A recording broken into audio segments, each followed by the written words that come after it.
Kaya mo bang makaubos ng 16 pieces na takoyaki? Kapag naubos mo, meron kang 1,000 pesos. Kapag naubos mo within 5 minutes. Opo, kaya po. Kaya mo? Sure ka? Ano pangalan mo? MJ po. MJ. Kapag di mo naubos, wala kang 1,000 pesos. Game? Game po. Within 5 minutes. Pwede naman 3. 5 minutes. Timer starts now. Okay guys, tingnan natin kung kaya ni MJ maubos yung takoyaki within 5 minutes. Grabe, sabay-sabay. Sunod-sunod pala. Mukhang finish agad ah. Parang kaya ng 3 minutes. Nung lumapit ako sa kanya, alam niya talagang takoyaki. Go MJ. Mukhang kaya ng 3 minutes yung mga ganito eh. Gutom ka ba MJ? Sakto lang po. Sakto lang.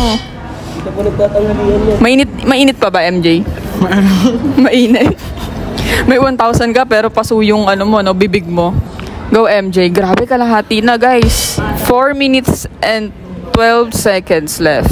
Grabe, basic sa'yo MJ ah. Pag gusto mo ba ng kanin? Go MJ. Kinakabahan ako. Kinakabahan ka pa niyan ah. 3 minutes and 47 seconds. Go MJ. Ayaw magpakuha. Kayang-kaya ng 2 minuto ah. Okay, next time 3 minutes. Dahil may nakakuha ng mas mababa sa time limit. So, kaya yan ng ibang challenger. Favorite niyo rin mga takoyaki ah. Ang daming nakakaubos ng takoyaki. Ang bilis ah. Kinakabahan pa siya niyan. Kayang-kaya. Pwede ka pang umatras ah. Grabe, ubos. Dapat walang laman yung bibig, MJ.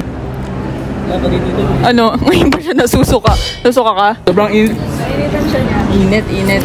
Finish. Yan! Dahil dyan, meron ko 1,000 pesos. Kamusta experience? Ayun, kinakabahan kasi first time ko rin po.